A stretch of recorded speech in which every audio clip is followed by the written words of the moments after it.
1987.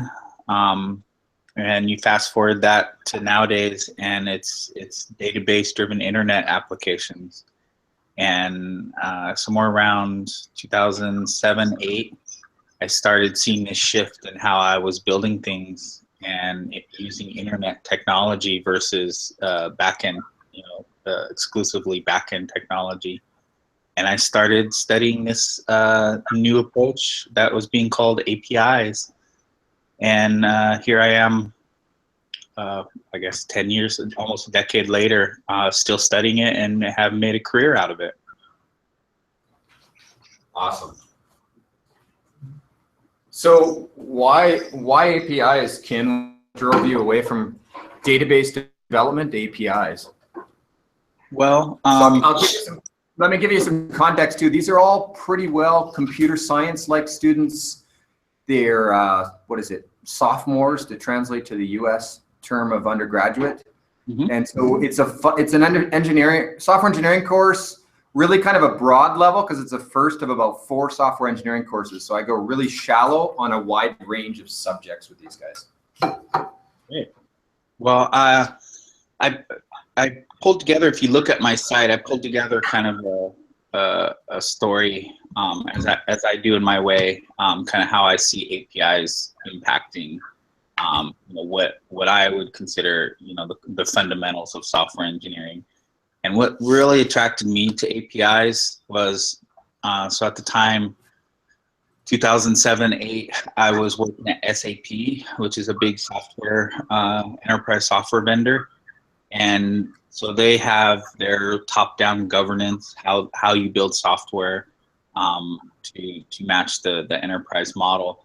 And at the time, I was not doing it the way that I was supposed to. And I was using web technologies, specifically HTTP, to make resources available. And at the same time that I was doing this with, I was running conferences at the time for SAP, so big global conferences, 50,000 people. And I was exposing, registration databases, schedules, things like that, using just the web. And rather than returning HTML representations of those schedules and calendars, I was returning XML and I was returning JSON so that I could use this in other systems. And I was able to kind of deconstruct, decompose, break down some very big software solutions into small, very bite-sized pieces that I could use and reuse and remix across the software that I was building. And I was able to do this very efficiently, very cheaply. And at the same time, other people were experimenting with this. And you think this is right when Twitter had just come out. Twitter's experimenting with how do you do this around messaging and social networks. People like Flickr were doing this with images. And then, but what really brought it home for me when it comes to engineering software and kind of being a game changer in my brain was when you weren't just doing, as my IT director at SAP said, just building hobby toys or playthings like images and bookmarks and Twitter. You could actually deploy global infrastructure. So Amazon, I could deploy storage. With Amazon EC2, I could deploy compute. So I could actually define a unit of compute and publish it anywhere in the cloud, in any region in the country, using a web API, just a simple URL on the internet. And that's when it kind of changed for me. And it allowed me to organize exactly the suite of resources that I needed to be successful in what I was developing as a software engineer. And that's kind of the aha moment. And ever since then, I've seen APIs be deployed for everything from, government to satellites to drones to payments, images, videos. Pretty much anything that you find online has an API for it these days, and that's what's really convinced me. Cool. I put myself on mute. I don't know if you're getting lots of feedback there, Ken. I'm in the back of the microphone here taking notes on the board for keywords to show them later on as well. I don't think, how many of you have used Amazon Web Services, AWS? Like a couple. Okay, so we're definitely going to get you plugged into that. Do you want to ask your question, Tonio? Yes. Awesome. Not that question, another one. Okay, ask another one. Oh, yes. Hi again. Hello. Nice to meet you, and thanks to be here with us. Oh, well, I have a question about Internet of Things. You know, all we have these devices interconnecting with each other, and about IPs surrounding the world, and we are moving from IP version 4 to IP version 6. What is the paper of the APIs here? What, you know, the things are connecting with each other, but not only software, also hardware. And we have, we lost the, we lost the. No, it's still there. Still there. Sorry for that. And we have the devices connected with each other. We have the ability to public, you know, in Twitter, like pressing a button, or you know, we are running, and Twitter is like automatic state, like I'm running, and what is the paper of APIs here? When he says paper, it's a false cognitive. He's like the role of APIs in IoT.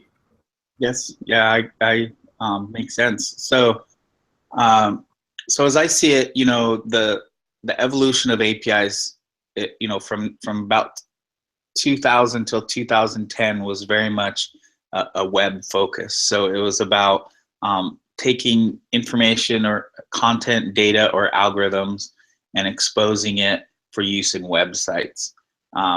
As I started paying attention to the space more in 2008 and 9, the iPhone was happening, and that was kind of the second wave of API usage. But it's the one that really brought it to everyone's attention, because you could not just expose the same resources for use in a website, you could do it in a mobile application. And as we saw, it wasn't just for iPhone, it was also for Android, for Windows, and for any mobile device. And then, as you mentioned, now the latest wave is also extending that information to be consumed by devices that are connected to the internet. And everything, good or bad, right now is being connected to the internet. And but that's what's fascinating to me with devices, and the role that devices play is these devices don't just consume APIs or publish to the cloud using APIs. They can have APIs themselves and be servers.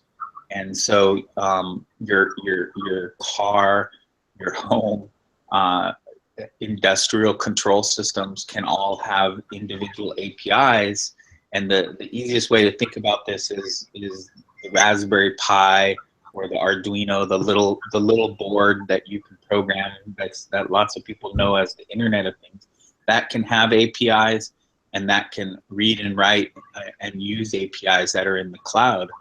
And this opens up a whole new world of API usage, again, both good and bad. And one of the examples of this is with drones. I took the summer off to spend time working with my stepson, and I spent a lot of time working with drones. And drones are a really good example of the API opportunity when it comes to Internet of Things. And the role APIs can play, both good and bad. The drone itself, it has several APIs. So the flight controller, the battery, the camera, these all are hardware APIs and allow you to control the drone. But the drone is controlled, at least the one I have, is controlled by an iPad application, which uses APIs in the cloud, as well as the hardware APIs on the drone to make the drone fly, record the camera, takes the video from the camera on the drone and uploads it to the cloud. And as that drone flies, it's tracking every bit of motion. Every second that drone is recording its longitude, its latitude, its elevation, and recording that to a KML file. So it's a data file, but then that's synced to the cloud using APIs. And then, but the role of APIs in that isn't just sending and receiving a video data or controlling the hardware. It can also be bringing in information into that environment in a real time. And my drone, if I'm flying next to an airport, my application will tell me you're too close to the airport. If I'm flying next to a nuclear power plant, it'll tell me that it's flying too close. And it gets all of this information from the government, the US federal government, and APIs that different agencies have. And so when you think about this, drones is just one of many devices being connected to the internet. Our cars all are being connected with APIs in the same way. So how can you have Google Maps in your car? And then how can you not just have Google Maps, but how can you have personalized data injected onto the Google Maps? Restaurants you're looking for, where your friends' locations are, Facebook information. So your drone is just one device, your automobile is just one device, your home lighting or thermostat is another device. And so all these devices just open up a whole new worlds of how to use APIs. The problem is this isn't always done very well or very intelligently, and it's makes for some very bad situations potentially. The internet of unsecured and unpatched devices on the internet. Yeah, there's that. Who else wants to ask a question, or should we pull off the board? Mike, come closer, Mike, so we can hear you. Thanks, Ian. I have a question about the actually using format. A long time ago, XML was like the greatest thing out there. But why is it getting deprecated over JSON or other formats? Yeah, it's this is a hard one for me because I used to really love my XML, and I didn't like JSON when it first came out. Now I love JSON, and I don't love XML as much. I would say there are several reasons. Some make sense, some don't. JSON is a little more lightweight than XML. It's less verbose. So on the disk, or on the drive, you can usually send more with less data. And so when it came to delivering to mobile devices that are network and bandwidth constrained, JSON made a little bit more sense. But I also think it's just it just has to do somewhat with the trends of technology and the younger, newer generation trying to think differently than the older generation.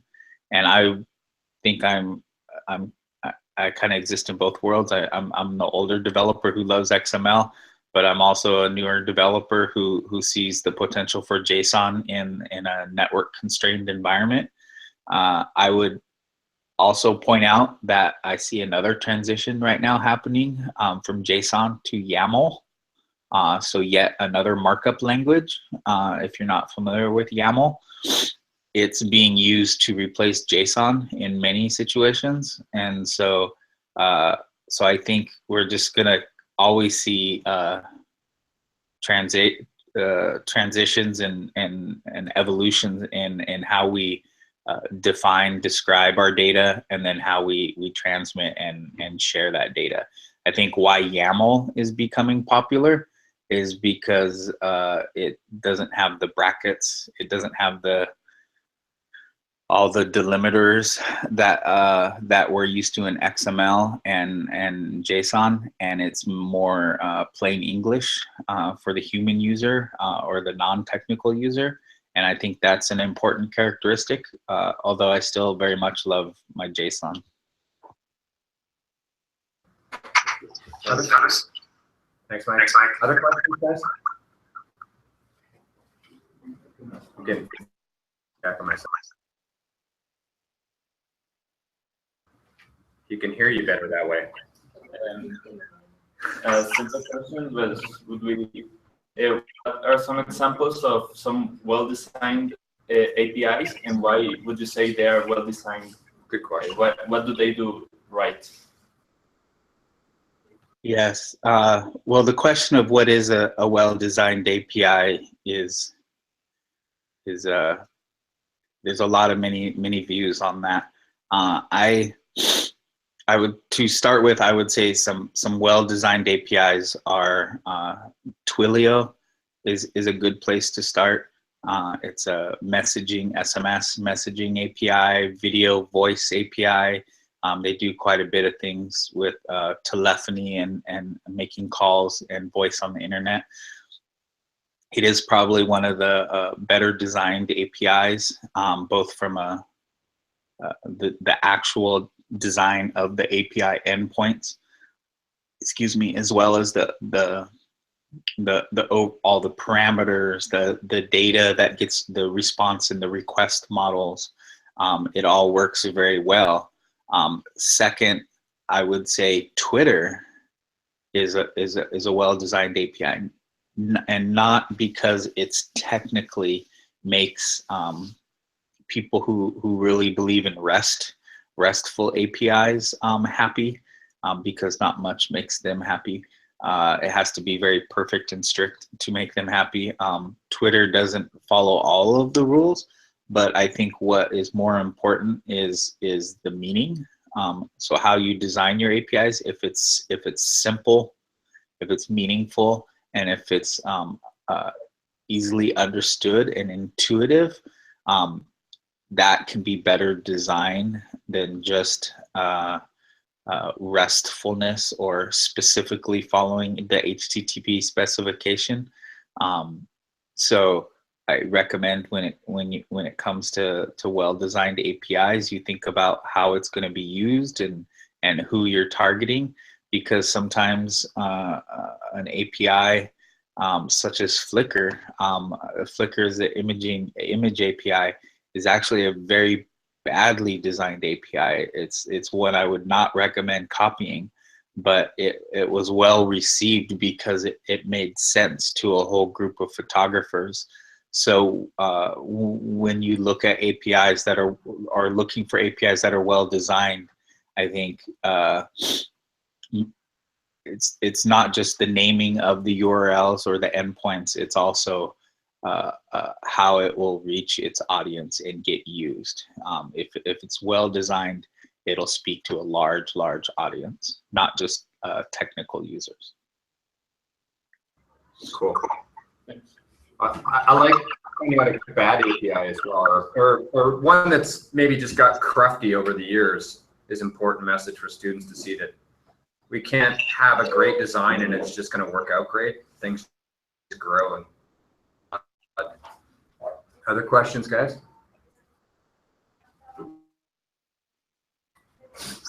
You're moving? No? No one's got good questions? One thing you bring up that was interesting, Ken, is about how we're the data as well in this, where Tonio asked about Internet of Things, and you talked a lot about how we're providing a lot of data. And that's for good and for bad. What are your thoughts on the benefits of us being the providers of this data? You talked about on the drone project about how someone was kind of upset because, maybe some foreign government could be gathering the data. Yeah. Well, when I'm on the airplane, you hear me? It seems to be skipping a little bit. Hello? Uh-oh. Still there? Yes, I'm here. Can you hear me? Okay. Yeah, I think I can now. It was roboting a bit for a second there. Go ahead, Ken. Okay. So when I'm on the plane trying to have a conversation with someone and they ask me what I do, it's always very hard to explain. But the quickest way is I take my cell phone and I say each of these icons on your cell phone call home using APIs. So your Facebook, your social, your Instagram, your banking, they all use APIs, and your mobile phone sends and receives data to call home. And it's constantly doing that and sending information. And that's good because you need to get notifications of messages, and you need to get things that improve your life. The problem is that many tech companies have also seen the opportunity to track your location, track all of your data, and get you creating photos like you would with Instagram, and create messages, tweet out to the public using Twitter, create videos using Vine and YouTube. And all of these things are getting you, the consumer, to create something, and it's sent and received using APIs. And you as a user may or may not be aware that this data is being sent. If APIs are done right, you not only have a voice in that, but you're given some controls over what is written, what is sent, what is not. And that's the important potential of APIs, is not just that we can send and receive and log information from our mobile devices, our drones. I was looking for my drone, but it's not here. Our automobiles, basically any device in our world is now being set up to collect data, because that's how these companies are making their money. Instagram makes money off of us sharing our photos. YouTube makes money off of us sharing our YouTube videos. And so that balance in how that occurs, whether it's respects our privacy, whether it respects our information, this is the API opportunity at this layer, is to open up this conversation with platforms, developers who are building these applications, and then us, the users who are consuming these applications. The problem is not all platform providers see it that way and think that you, the user, should not be part of that conversation. This is a very technical conversation that only the platform and developer should have. You just be a good consumer and do what you're supposed to. And that's where a lot of the imbalances come in my opinions. But there's a lot of opportunity for us to be aware of the data we create and what's being tracked on us. And one of the ways that I demonstrate this is if you've ever pulled a tweet from Twitter. If you pull it from the interface, you see the message, you see the user, you may see their image, and you see the tweet.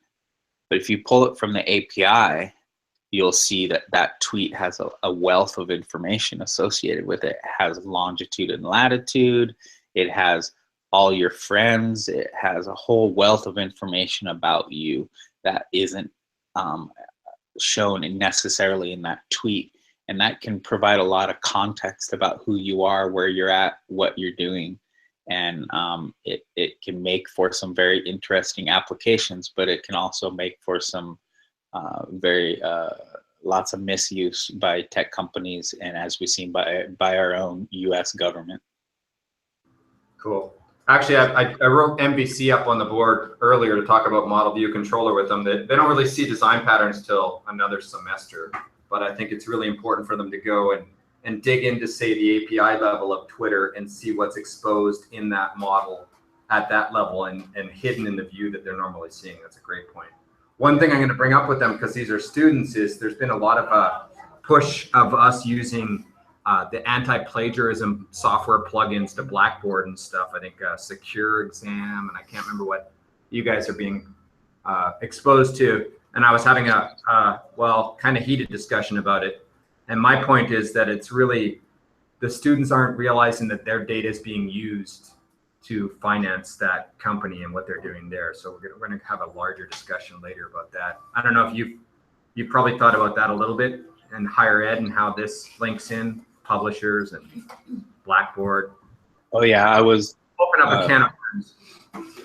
Yeah, it's I was actually reading a post yesterday about Turnitin, and their when it comes to intellectual property is another aspect of this that as a student you may not be too concerned with the fact that Facebook, Instagram, all of these people are have a use license over your content and data, meaning Instagram has access to your photos to be able to share with its partners and make money off of you and your hard work. You really don't care at this point because you're probably just trying to exist as a student. But me, as a professional in my 40s now, I'm trying to make money, and every bit of exhaust from my daily world is potentially my intellectual property. Blog posts that I write, videos that I create, images that I create. I want to make sure that I get paid for my work as much as possible. I want it to be as open and accessible as possible. And a lot of these companies, when you agree to their terms of service, they'll slip in there where they get a irrevocable license to what you create. And some people go even further and say they own it and you don't. You're using their platform, and so therefore they own your exhaust and your creative works. And this is how a lot of companies are making money. And the story that I was reading about Turnitin was from the standpoint of you writing a research paper. It gets loaded into Turnitin's system, and that they were infringing on your intellectual property because they were putting it into their system and sharing it across their platform and with their partners. But what they argued was they didn't actually read your paper.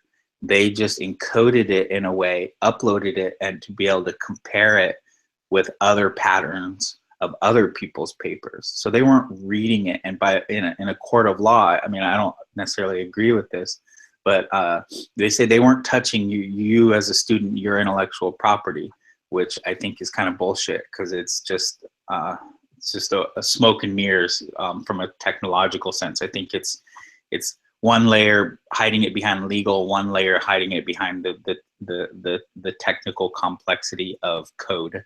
And so, but really trying to hide from the fact that we're making money off of your hard work and your research papers.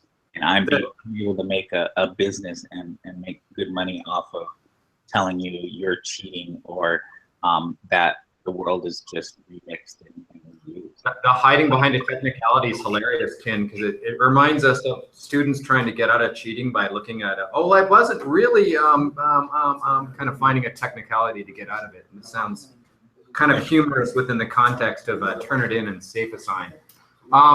So I ate up a bunch of your time. I thank you a lot. One other thing is I'm really pushing the domain of one's own, as you know, Ken, and you and Audrey talk about it a lot. And keep up the podcast. It's awesome. I listened to an episode yesterday morning, just after you guys got home, I guess. Your point on APIs really are about data being shared between platforms. Why is it important for students to be sharing their stuff on the open internet? Well, I mean, I think if you go to the homepage of API Evangelist, you'll find a link to all of my research and work. And this is something that's difficult for some people to understand, because they'll find mistakes or errors and they expect a final polished product put up there, because that's the expectation with a lot of people.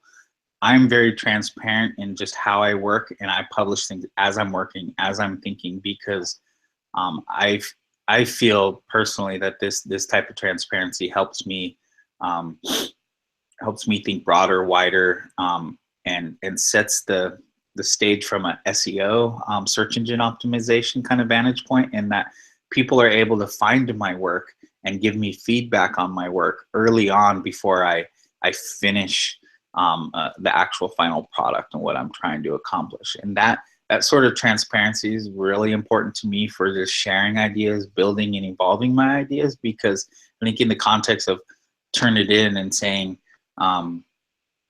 we're cheating, I think a lot of what's done out there right now, especially in a digital world, is just reused and remixed. And I've had plenty of good ideas that I've written down in my private notebook, and I was wearing my aluminum foil hat so no one could read my mind. And I didn't see the light of day, but then 2 weeks later, someone out there did the exact same idea. And so for me to think that my ideas in this digital world should all be hidden and private and secret just really doesn't make sense, I think, in this digital world. And I think sharing and openly working with each other is really important. Now, that's not for everybody. That doesn't mean everyone should think and work like that. But I think as an individual, you should work out in the open, learn your comfort zone with how transparent and how open you want to be, because it might open up some very interesting partnerships, collaborations, and people finding your work. Or maybe after 6 years of doing it, like I've been doing with API Evangelists, you can make a living by doing it and talking and writing and sharing your work. And so I think this, not just for individuals, this is what I advocate for companies. This is what I advocate for institutions like colleges and universities and government agencies. How do you share your work? How do you put it out there within boundaries that make sense and are safe and secure and respect people's privacy? But I think this is going to be a constant tension we see in the internet world. Awesome. Thanks, Kim. I think it's really important as well to point out it's okay to make mistakes. And I applaud people who do make mistakes online, because a lot of students see awesome published work and perfect is the enemy of the good. So they tend to want to publish because they see stuff too highly public or polished. Any other last minute questions, folks? Kim can finish his coffee and maybe go back to sleep even. Just got to wake up the partner in crime, get some work done. We woke you up now. Okay. Well, go ahead, Carlos. What does he work at right now? What are you working at? Where are you working now, Ken, is the question, I believe. I don't have a job. I'm very fortunate, and I make money off of the couple of logos on my website. People pay me. That pretty much pays my rent. And then I sell white papers for $50 and $100, and I make a little bit more, and that's enough money for me, so I don't have to get a job. And I can work on projects that are very important to me. And so staying in touch with what APIs are going on out there, paying attention to important open data projects like projects around energy and water. I think access to water and water information and data is going to be one of the most valuable commodities out there. And so I spend a lot of time working on these things. And so I don't have a job. I only do what I have to bring in the money I need to pay my rent, and then so I can work on what's important and what I think matters. And my writing on API. I like that question, actually, because I like students to think about it. It's not just about getting a job. And I also point out to them that the job interview is a two-way street where you want to decide if you want to go work for those people too. Yes, very important wisdom. So thanks a lot. Have an excellent day. Say hi to Audrey, and hopefully, I'm not sure if I'll see you at Open Ed. I believe Audrey's going to be up there, but I'll be up at Open Ed in Virginia, in Richmond in November. I will be there, and I will see you. So it's the same time as I have a conference in Boston that I'm producing at the same time, but I will be down there for at least 1 or 2 of the days. So I will see you. Awesome. Looking forward to it, and thanks again for your time. It's very generous of you to donate your time to us early this morning. No, I'm very happy. I feel like you guys, the students are the most important piece of this. You guys are the front line that are gonna make it so APIs are either a good thing or a good thing, like in the sense of Instagram and Twitter and fun and healthy things, or APIs are something more dark like NSA and very so you guys help decide. All right. We have a round of applause. Thanks, Ken.